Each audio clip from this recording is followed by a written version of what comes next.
कतक कर्म कमाऊं दोष न कहूँ जो।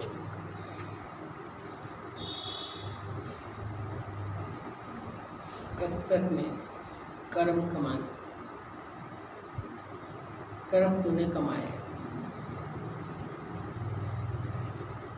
कतक का और कर्म का वैसे भी बड़ा गहरा संबंध है। सकाम का भी निष्काम का भी। सकाम कर्म व्यापारी, खरीदार, चूँकि कत्तक में दीपावली आती है और कत्तक में लोग मंदिर भी जाते हैं, चलिया उठाते हैं, गुरुद्वारे का चलिया उठाते हैं, गंगा स्नान करते हैं। निष्काम कर्म का भी, प्रभु प्रीति का भी यही महीना है और सकाम कर्मों का भी यही महीना है। खास रूप से कर्म ही कर्म, इसमें कर्म ही कर्म होते हैं। इसलिए कत्तक के महीने को देख करके गुरु नानक जी को कर्म का संबंध समझ आया और कर्म का संबंध जीव से किस तरह से है और किस तरह से होना चाहिए, दोनों बातों का वर्णन है। यदि कोई गौर से इस विषय को समझे तो अपने जीवन की दिशा बदल दे। दो तरह से है, इसलिए मैं एक एक लाइन बाद में लूँगी, पहले पूरा संक्षेप में बताना चाहूँगी। सकाम कर्म का फल क्या है और निष्काम कर्म का क्या फल है। साधु संग से किस नियत से काम होता है। कर्म तो सभी करते हैं। साधु संग होगा तो कैसी नियत होगी और कामनाओं से युक्त होकर के करेगा तो कैसे करेगा। तो दोनों का परिणाम बता रहे हैं। इसलिए हम इस तरह से समझें कि जिस तरह से हम कामना युक्त होकर के शौक पूरे करने के लिए, रुचियां पूरी करने के लिए, अहंकार की पुष्टि के लिए, अपने वजूद की पुष्टि के लिए राग द्वेष युक्त जो कर्म करते हैं, उसका क्या परिणाम है, विवेक दे रहे हैं। और यदि तुझे ये परिणाम सुहाते नहीं तो तू अपने में क्या परिवर्तन ला,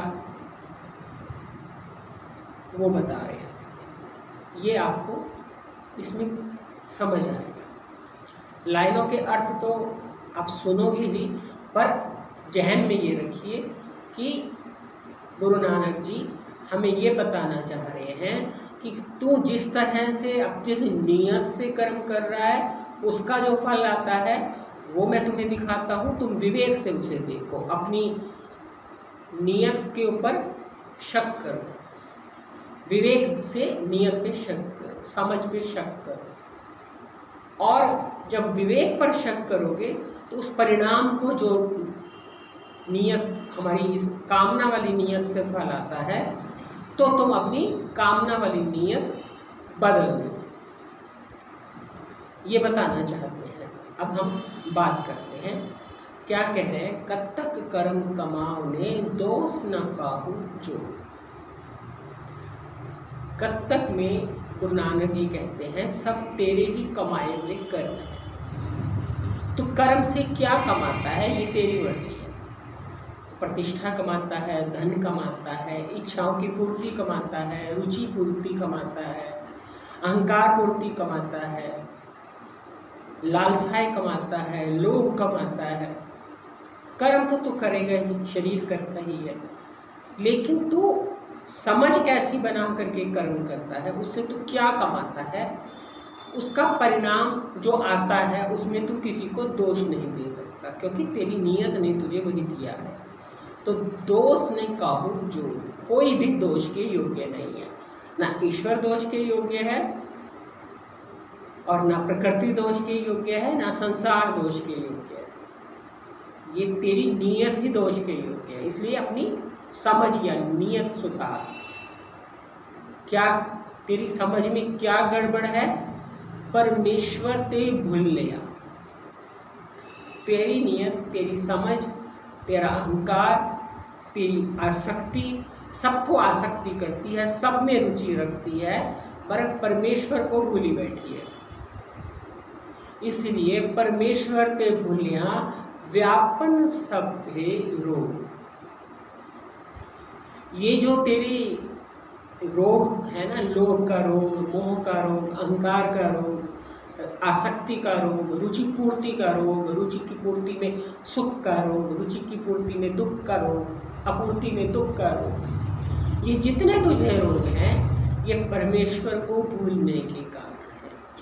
तो परमेश्वर ते भूलिया व्यापन सभे रोग। सकाम कर्मों से जो भी तुझे मिलता है वो ये मिलता है। पहले तो ये इस पर हम ध्यान दें कि सकाम कर्मों से जो हमें मिलता है वो क्या मिलता है। उनको दिखाई दे रहा है, सकाम कर्म करने वाले अंतःकरणों को कम दिखाई देता है।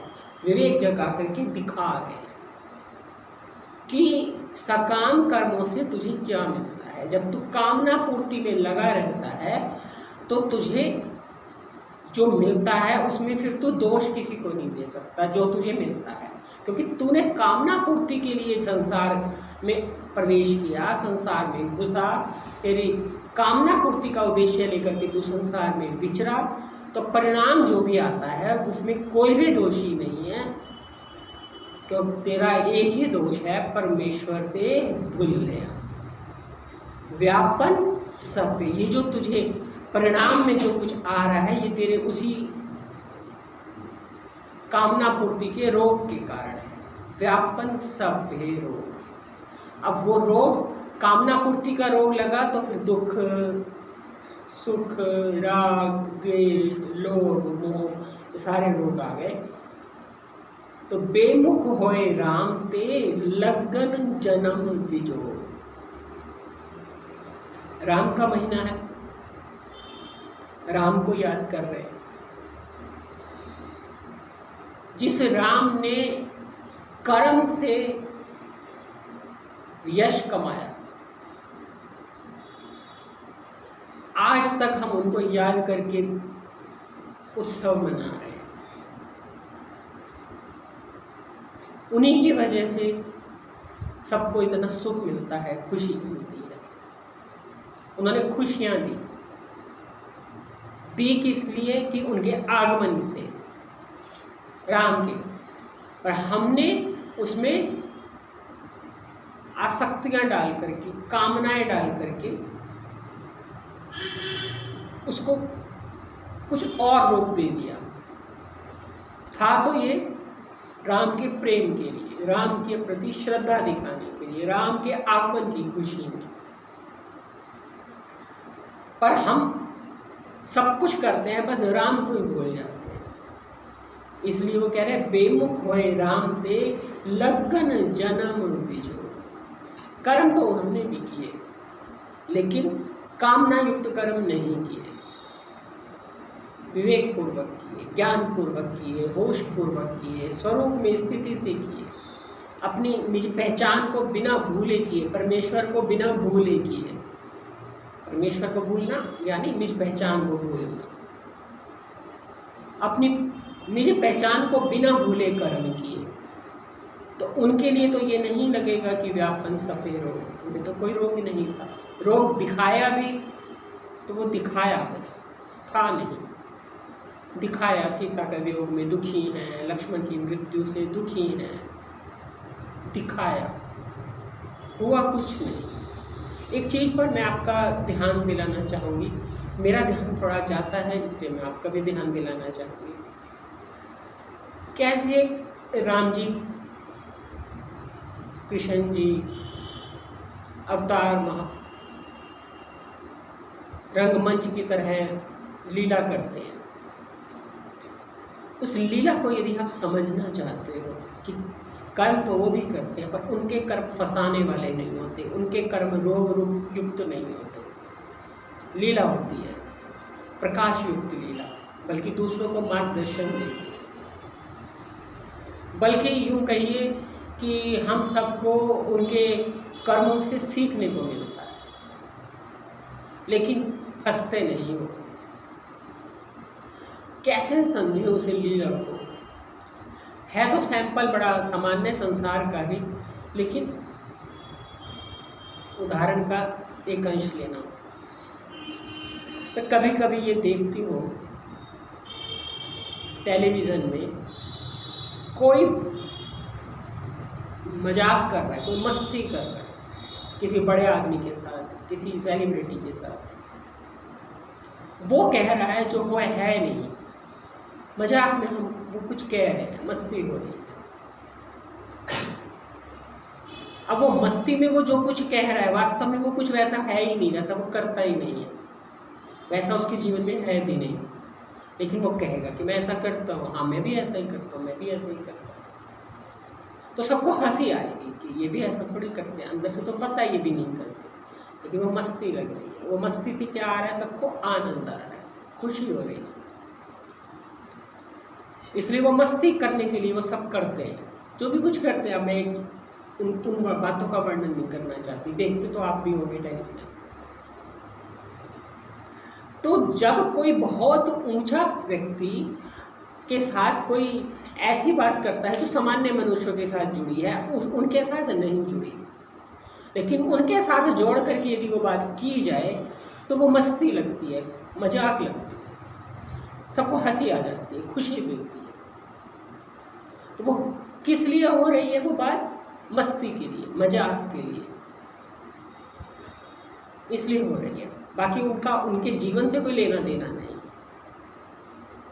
सामान्य व्यक्तियों से जोड़ दी गई बात, लेकिन उनके जीवन से कोई लेना देना नहीं है। बस मस्ती के लिए ऐसी बातें हो रही हैं, मजाक के लिए, या यूं कहो खुशी के लिए।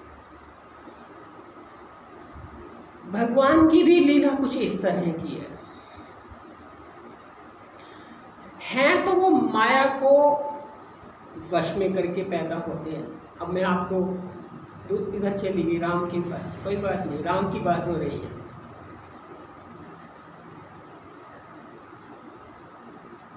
प्रकट तो होते हैं वो माया को वश में करके, जीवों जैसा उनका कोई स्वभाव नहीं है, उन्हें कोई वो रोग नहीं लगे हुए। कर्म वो हमारे जैसे ही करते दिखते हैं, बच्चे हैं, बड़े हो रहे हैं, उनके भी माता पिता हैं, वो भी शैतानियाँ करते हैं, वो भी खाते पीते हैं, वो भी पढ़ते हैं, वो भी गुरु के पास जाते हैं, उनके भी भाई बहन हैं, सब कुछ हमारे जैसा दिखता है। और वो हमारे जैसा ही दिखाना भी चाहते हैं, कोई अपने को विशेष तो दिखाना नहीं चाहते। इसका एक ये भी अर्थ है कि वो सबको ये दिखाना चाहते हैं मैं भी तुम्हारे जैसा ही हूँ, तो मैं भी तुम्हारे जैसा दिखता हुआ भी इतना ऊंचा हो सकता हूँ, तो तुम भी मेरे जैसे दिखते हुए भी ऊंचे हो सकते हो। क्योंकि मैं भी बच्चा था, मैं भी शैतानी करता था, मैं भी खाता था, मुझे भी भूख लगती थी, मैं भी रोता था, पर मेरी वो सब लीला थी, मेरी वो सब लीला थी। लीला भक्तों के आनंद के लिए, वो मस्ती करते हैं दर्शकों के आनंद के लिए, ये लीला करते हैं भक्तों के आनंद के लिए। मेरी लीला से तुम भक्त आनंदित हो। मेरी लीला में मैं जो करता दिखता हूँ वो करता नहीं हूँ, इसलिए मेरे जन्म कर्म के रहस्य को जो जान लेता है तो छूट जाता है। क्योंकि मैं जैसा मेरा जन्म दिखता है वैसा मेरा है नहीं, मेरा कर्म जैसा दिखता है मेरा वैसा है नहीं। मेरी लीला है। किस लिए लीला कर रहा हूँ मैं? तुम्हारे जैसा, तुम में रह के तुम जैसा, जो मेरे से प्रेम करता है उसको आनंद देने के लिए, आनंद के लिए। प्रभु की हर लीला आनंद देने के लिए होती है। राम जी ने भी जो कुछ किया भक्तों को आनंद देने के लिए किया। पेड़ खाए आनंद देने के लिए, नाव पे सवार हुए आनंद देने के लिए, वनवास में गए आनंद देने के लिए, अपने सुख के लिए नहीं और अपने दुख से बचने के लिए भी नहीं कुछ करते। जो करते हैं भक्तों को आनंद देने के लिए, या आसुरी वृत्तियों को उद्धार देने के लिए, उस आसुरीपन से छुड़ाने के लिए, उस आसुरी वृत्ति से छुड़ाने के लिए, तो वो भी उनको सुख देने के लिए। तो अवतार हो, महापुरुष हो, उनका हर कर्म परहित के लिए होता है, दूसरे को सुख देने के लिए होता है, आनंद देने के लिए होता है, या दुख निवृत्ति के लिए होता है। और सकाम कर्म वालों का हर सुख अपनी व्यक्तिगत मैं के इर्द गिर्द रहता है। उसी को ही वो कह रहे हैं, बेमुख होए राम ते लगन जन्म जीजो। तुम्हारा जो राम का गुण है सर्वरूप का, राम सबका है, सर्वरूप है, सब में है, सब में सब कुछ है। तुम्हारा एक सीमित रूप है, सीमित, अपने को सीमित मानते हो, इतना ही जो हुआ है, इसकी जो इज्जत है मेरी इज्जत है, इसका सुख जो है मेरा सुख है, दूसरे की इज्जत कुछ नहीं, मेरी इज्जत सब कुछ है, मेरा सुख सब कुछ है, मेरा मोह सब कुछ है, मेरा अहंकार सब कुछ है। अपने लिए जीते हो, राम को भूल जाते हो, तब ऐसा कर सकते हो, नहीं तो राम तो सब रूप है, फिर अपने लिए क्यों करोगे, सबके लिए करोगे, सबकी इज्जत सब अपनी इज्जत, सबका सुख अपनी जगह, कि सब जगह राम। तो इसीलिए बेमुख होए राम ते लगन जन्म दियो। तुम उस अंतर्यामी राम से, उस अधिष्ठान रूप राम से, उस सर्वेश्वर राम से, उस सर्वरूप राम से बेमुख हो गए, उसकी तरफ मुख नहीं करते। अवतार आते ही अपने वास्तविक स्वरूप का बोध कराने, लीला के माध्यम से वो बताते हैं कि मैं वास्तव में हूँ कैसा। यदि आप देख रहे हो यशोदा के नंदलाला, तो मैं तो वो देखती हूँ तो मुझे तो उसके रहस्य समझ में आते हैं, आपको भी आते ही होंगे। हर लीला में क्या रहस्य है, भक्तों के लिए जीते हैं, चोरी भी भक्तों के लिए करते हैं, बंधते हैं तो किसी भक्त की जान छुड़ाने के लिए, उसको उस योनि से निकालने के लिए, अपने लिए तो वो कुछ नहीं करते, भक्तों के लिए।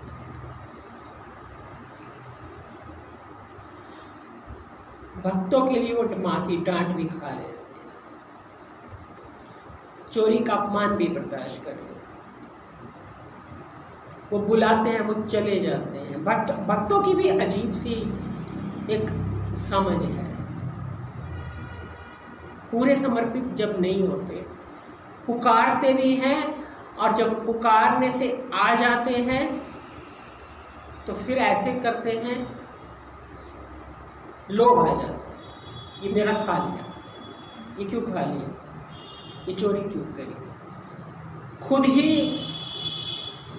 उनके मोहित होते हैं, उनका मन मोहित होता है, आकर्षित होते हैं, खुद ही खींचे चले जाते हैं, चुंबक से खींचे चले जाते, खींचते भी खुद हैं, पर फिर आ जाता है वो व्यष्टि जीव भाव, अपनी व्यष्टि बना जाग जाता है, जीव बीच में रहता है, कभी खींचा चला जाता है तो डोल जाता है, फिर जब देह भाव पे आता है तो उसको अपनी वस्तुओं की फिक्र हो जाती है, अपनी प्रतिष्ठा की फिक्र हो जाती है, और फिर वो आरोप लगाता है ईश्वर ने मुझे ऐसे किया।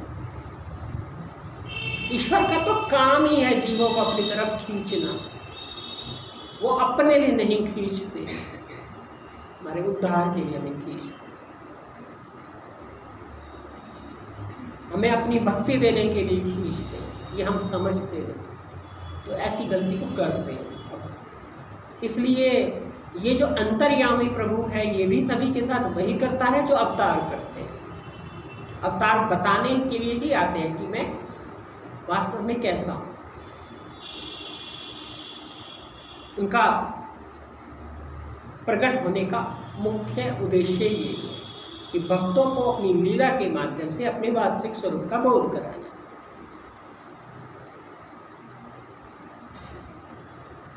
तो बेमुख होए राम ते लगन जन्म वियोग। राम हमारा अधिष्ठान जो हम सब कुछ बन के बैठा है, उससे मुंह मोड़ करके इच्छाओं की पूर्ति, रुचि पूर्ति, सुख पूर्ति, अहंकार पूर्ति, इसमें जो लग गया उसे छोड़ के इधर देखने लगा। इसी के कारण व्यष्टि में पुष्ट होती रही और इसी ने ही राम से जन्म दे करके जन्म वियोग दे दिया। जिसका जन्म नहीं होता उसे जन्म वाला दिखा दिया, जिसकी मृत्यु नहीं होती उसे मृत्यु वाला दिखा दिया, ये वियोग दिखा दिया। जिससे वियोग होता नहीं उसको वियोग वाला दिखा दिया, जिससे नित्य योग है उसको वियोग वाला दिखा दिया। कारण बेमुखता, उधर मुख नहीं है, मुख है इधर। उधर मुख होता तो नित्य योग दिखता, जन्म का अभाव दिखता, मृत्यु का अभाव दिखता, सच्चाई दिखती, झूठ थोड़ी दिखता। पर झूठ को मान्यता देने से झूठ दिखने लगा। कामना को पूर्ति में जो लगा है कर्म कमाने में, कर्म से क्या कमाया? कामना पूर्ति। कर्म से निष्कामता भी कमाई जा सकती थी, परमात्मा का प्रेम भी कमाया जा सकता था। पर जिस तरह से कमाया गया उससे क्या हुआ? अजन्मा को जन्म दिखा, नित्य योग वाले से वियोग दिखा, और जिसकी मृत्यु नहीं होती उसकी मृत्यु दिखी। लगन जन्म वियोग, कारण बेमुख होए राम। कितनी स्पष्ट बात है। खिन मही कोड़े होए गए जितड़े माया हो। अब कामना पूर्ति में जो तू लगा है फिर विवेक दे रहे हैं, वो बात समझ नहीं आ रही कि भाई परमेश्वर दे भूलियां, व्यापन सपेरो, या ये नहीं समझ आ रही कि बेमुख होए राम ते, ये नहीं समझ आ रही, तो चलो ये समझो, दूसरे तरह की बात समझो। एक अधिकारी को वो समझ आएगी, दूसरे अधिकारी को क्या समझ आएगी कि खिनमय कौड़े होए गए चित्रे माया हो।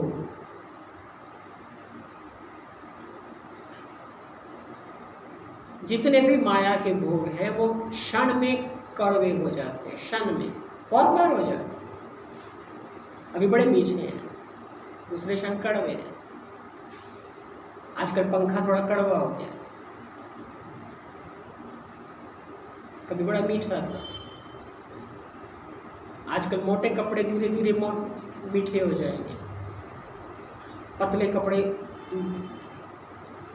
कड़वे हो जाएंगे, अच्छे नहीं लगते, साइड रख दें।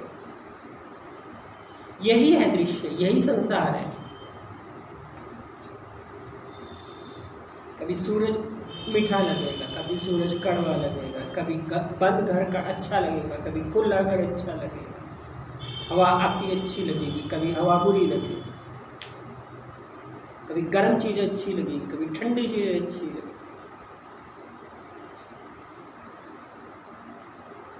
कभी दीपावली आनी अच्छी लगेगी, फिर जानी अच्छी लगेगी,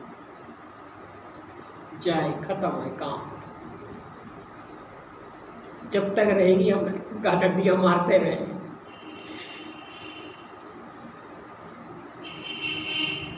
जाएगी तो जान छूटेगी, ये तो वृत्ति बनी रहेगी।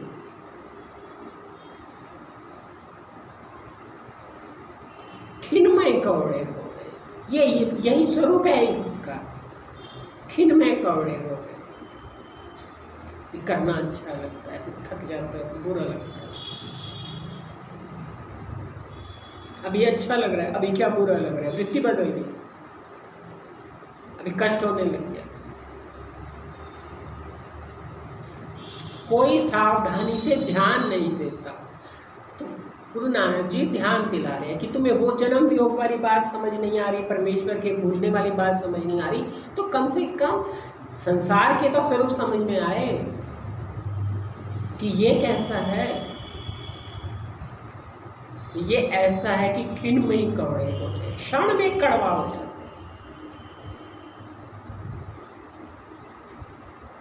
जितने माया भोग, जितने माया के जितने भी भोग हैं, कोई भी इसमें बाहर नहीं है। कोई भी शरीर से लेके प्रिय से प्रिय संबंध लेकर और अप्रिय से अप्रिय संबंध लेकर सभी का कभी मीठा है, कभी कड़वा, कभी ऐसा है तो कभी वैसा है। अपनी बुद्धि, अपने भाव तक भी, अपनी मैं तक भी किसी को बहुत प्रिय होती है मैं के बारे में बहुत सोचना, और जब विचार आने लगता है, विराग आने लगता है, तो मैं के बारे में सोचना बड़ा कड़वा लगता है कि मैं के बारे में क्या सोचना, ये कोई सोचने योग्य चीज़, कड़वी चीज़। बहुतों को बड़ी प्रिय चीज़ है भाई, मैं के बारे में ही सोचिए, मैं। कोई बुरा नहीं है, कोई भला नहीं है, सबकी अपनी अपनी धारा है। जितने भी माया भोग हैं ये क्षण में कड़वे हो जाते हैं। विच न कोई कर सके किस थे रोवे ही रोज। जब ये तेरे कड़वे होते हैं तो फिर कोई कुछ नहीं कर सकता। अब वो कड़वा का स्टैंडर्ड है, कभी इतना कड़वा, कभी इतना कड़वा, कभी इतना कड़वा, कभी सहन करने के बाहर का कड़वा। जब तक सहन होता है तो हर कोई थोड़े कड़वे में रोता है, कोई इतने कड़वे में रोता है, कोई इतने कड़वे में रोता है, कोई बहुत कड़वे में रोता है। रोने की आदत, कोई बहुत जल्दी रोता है, कोई थोड़ी देर से रोता है। रोता है तो पहले ही उन्होंने कहा कि विच न कोई दोष न कहो जो, कोई दोष के योग्य नहीं है। अब तू जब रोता है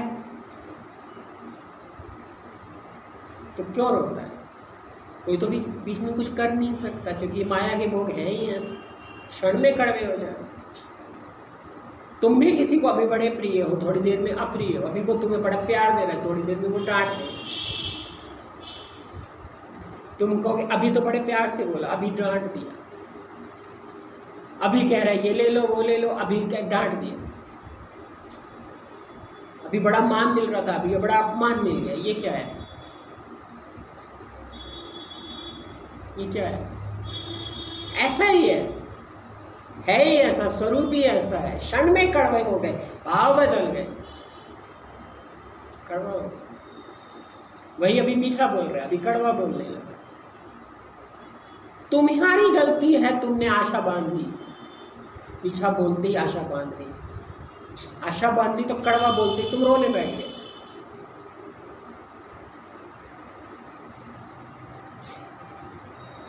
तो कड़वाहट का स्टैंडर्ड है, कौन कितने कड़वाहट पे रोता है।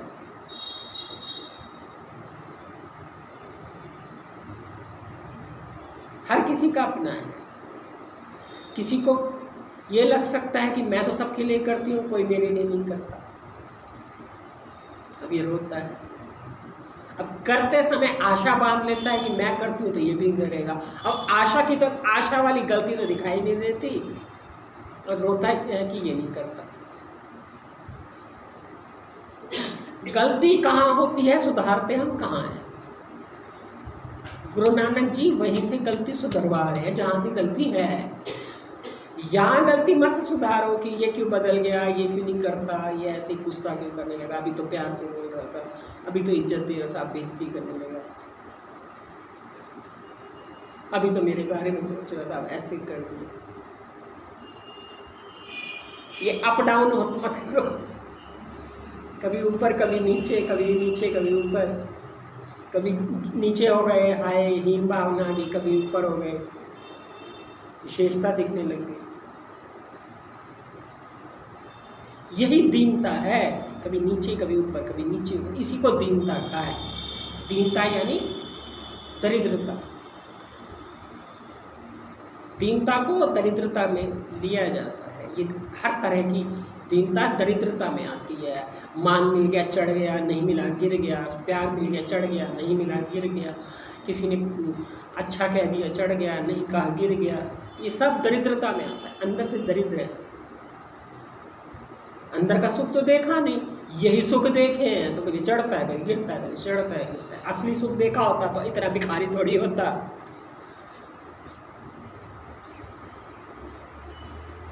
झूठी चीजें से जो खुश होने की आदत डाली, शुरुआत में ही कह दिया उन्होंने, कब तक कर्म कमाने दोष न कहो जो। तेरा कर्म कमाने का तरीका ही ऐसा है, दोष किसको देगा? तू कर्म कमाता ही ऐसे, करता ही ऐसे,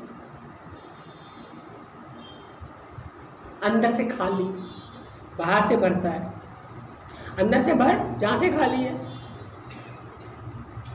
भरना तो अंदर से था और भर रहा है बाहर से। बाहर से भरने का क्या हाल है? कभी भर गया कभी खाली हो गया, कभी भर गया। इसलिए वो उसी लाइन से ये कनेक्टेड है। खिन मही कौड़े हो गए चित्रे माया भोग, विच न कोई कर सके किससे रोई रोज। किस लिए रोज शिकायत करता है, रोता है? किसकी शिकायत करे? सभी एक स्वरूप है, सभी का एक स्वरूप है, सभी का एक स्वरूप। होता क्या है, जिनसे राग होता है उनका दिखाई नहीं देता है, और जिनसे राग कम होता है उनका जल्दी दिख जाता है। रूप सभी का एक जैसा, क्योंकि सभी अपनी जगह सुख ढूंढने में लगे पड़े। और मूर्खता यह है कि जो खुद सुख ढूंढ रहे हैं उनसे सुख मांग रहे हैं। ये बड़ी मुझे मूर्खता दिखाई देती है। जो सब ये सुख ढूंढ रहे हैं, तो इसीलिए करने का, काम करने का तरीका, राम सुखदास जी ने जो कर्म योग का सिद्धांत बताया ना, वो मुझे बहुत ही ज़्यादा अच्छा लगा। जो संसार सुख ढूंढ रहा है, तुम उनसे सुख क्यों मांगते हो? तुम भी उन्हें सुख दो, वो सुख ही तो मांग रहे हैं, उनको सुख दो ना। तुम उनसे सुख मत मांगो। तुम्हारा राम है ना सुख स्वरूप, तुम वहां लो सुख। इसे क्या मांगना, ही तो खुद बेचारे सुख मांगने वाले।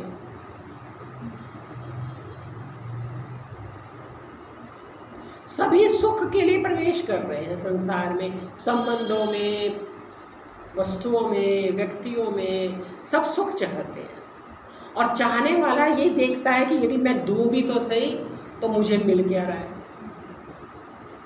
इस शर्त पे देता है।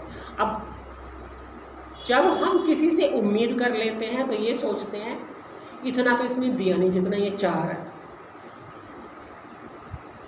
बहुत स्वार्थी है। अपना तो देना दिखता नहीं, अब लेना ज़्यादा जानता है।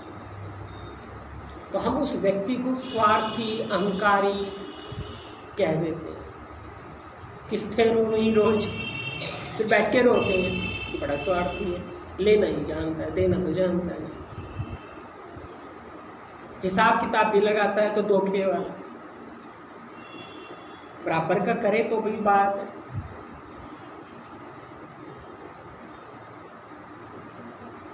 पर हम हिसाब किताब लगाने वाले संसार से अपनी गलती नहीं देखते कि इस हिसाब किताब लगाने वाले संसार से हमने सुख क्यों मांगा। अब यहाँ एक दिक्कत जरूर आती है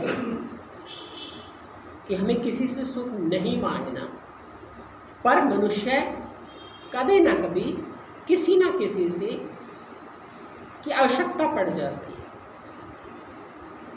कितना भी सोचो नहीं लेना किसी से सुख, कभी ना कभी आवश्यकता पड़ जाती है। उस समय बड़ी सावधानी रखनी पड़ती है। ये बात नहीं भूलनी कि सामने वाले को पहले चाहना ज़्यादा है, देगा कम लेगा ज़्यादा, इसलिए फूक फूक के कदम रखो।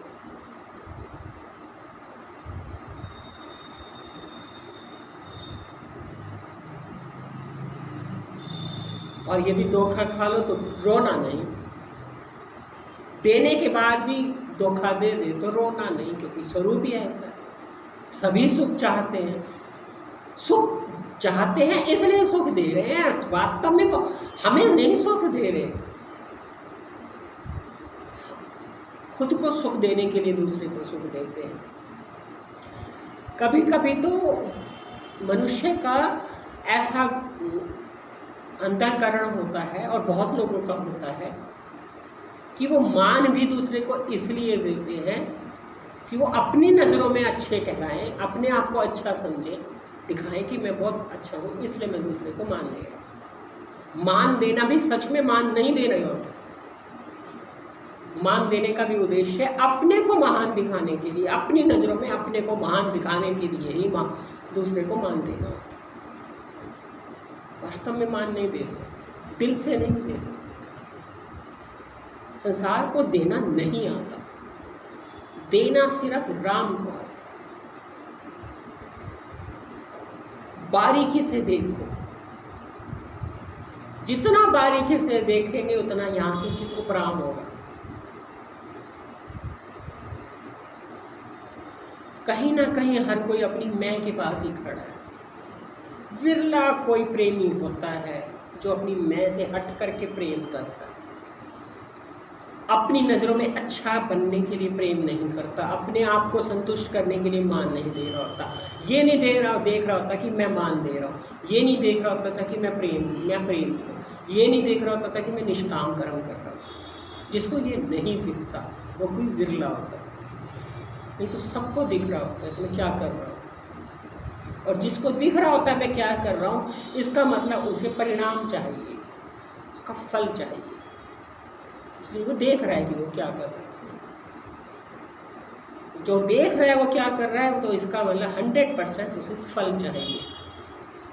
जिसे नहीं दिख रहा कि वो क्या कर रहा है, उसे राम मिलता है, उसे फल नहीं चाहिए, उसे राम चाहिए, उसे चित्त शुद्धि मिलती है।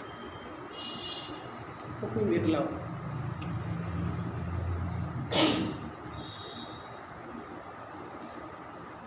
क्योंकि सभी कुछ ना कुछ भोगना चाहते हैं, पर ये सब भोग अभी हमने अपने आप को उस चीज़ से संतुष्ट किया, लेकिन वो फिर वही चीज़ कड़वी हो जाती है। तो संसार में जितने भी माया के भोग हैं ये सब कड़वे हो जाते हैं, और कोई बीच में कुछ नहीं कर सकता। इसलिए रोने का तो कोई तुक्की नहीं बैठती, शिकायत की तो कोई तुक्की नहीं बैठती। क्या शिकायत की जाए, क्या रोया जाए, क्योंकि है ही माया के भोग। पल में ऐसे, पल में ऐसे, सभी सुख की खोज में लगे पड़े हैं, सभी मैं की पूर्ति में लगे पड़े हैं, सभी को अपनी मैं ही बस प्रिय है। तो किस्तें रो गई रोज, कितना कुछ न हो वही लिखिया धुर संजू। कुछ के करने से कुछ नहीं होगा, अब कुछ नहीं होगा। जो प्रारब्ध है वो लिखी जा चुकी है। पहले जो तूने कमाया है वही तेरे सामने अब प्रारब्ध बन के, संजोग बन के दिखाई दे रहा है। पहले अज्ञान के कारण जन्म कर्म का चक्र चलाया है, उसी से ये सब देखने को मिल रहा है। अब इस अज्ञान की अंत कर दो, अंत कर दोगे तो जन्म भी खत्म और आवश्यकता भी खत्म। शरीर के नाते आवश्यकताएं हैं, ना शरीर ना आवश्यकता, झंझट ही खत्म कर, यही तरीका है। शरीर की वजह से आवश्यकता, ना शरीर ना आवश्यकता, और ना ये सब संसार का स्वरूप सहना पड़े। पर सब कुछ अपना ही किया हुआ है, इसलिए उन्होंने कहा किता कछु ना हो वही लिखिया धुर संजो। अब कुछ करने से कुछ नहीं होगा, अब सिर्फ ये होगा कि तू अंदर अंदर उधड़ जा, तू यहाँ से जान छुड़ा ले। ये सब धुर संजोग में लिखा हुआ है, तेरा कौन क्या बनना है सब धुर संजोग में। इसलिए संसार में विचरण करने में राम जी, कृष्ण जी, इनसे सीखना चाहिए। ये देते ज़्यादा हैं, लेते कम है। लेते हुए दिखते हैं पर देते हैं, जो लेना भी है वो देने के लिए। यही चीज़ हमने अपने गुरुदेव में देखी, उनका लेना भी देना होगा। वो यदि सेवा ले रहे हैं तो उसके बदले हमें कुछ दे रहे हैं जो हमें दिख नहीं रहा। बड़ी बेवकूफ़ी होगी ये समझना कि हम सेवा दे रहे हैं। ये वो ले रहे हैं, पर क्यों ले रहे हैं उसमें रहस्य है। वो कुछ भी ले रहे हैं तो दे रहे हैं, वो लेना नहीं है, वो वास्तव में देना है। कृष्ण जी को देखो, ले रहे हैं कि दे रहे हैं। उनका लेना सिर्फ देना है, क्योंकि वो प्रेम बांटते हैं, वो भक्ति बांटते हैं, वो अपना वात्सल्य बांटते हैं, वो माधुर्य बांटते हैं, क्या नहीं बांटते।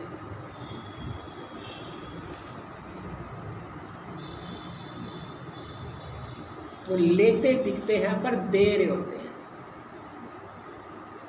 प्रेम श्रद्धा दे रहे होते हैं, हमारा उद्धार दे रहे होते हैं, हमें अपनी निकटता दे रहे होते हैं, अपनी हमारे जीवन में अपनी ज़रूरत पैदा कर रहे होते हैं। ज़रूरत पैदा कर रहे हैं ना गोपियों के मन में। देखते हो आप लोग, कौन कौन देखता है? भाई मैं देखता तो सही, मैं 2-4 ही देखते हैं। क्या देखते हो उस समय? तो देखती थी, मुझे तो बड़ा ही अच्छा लगता।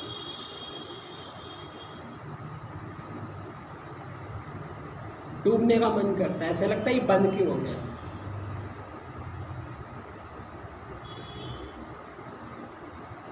तो ध्यान ये दीजिए, लेना आता ही नहीं, अंतर्यामी को भी लेना नहीं आता, देना ही आता है। बस एक ही चीज़ मांगते हैं, वो प्रेम, वो भी निकटता देने के लिए, हमारे जीवन में अपनी ज़रूरत पैदा करने के लिए। आदत पड़ जाए हमें उसकी, इसलिए आगे आगे वो कहेंगे तुमने जो बेमुख हो गए ना, तो ये तुम्हें आदत बिगड़ गई। अब आदत कैसे पड़ जाए वो आगे बताएंगे, वो कल बताएंगे।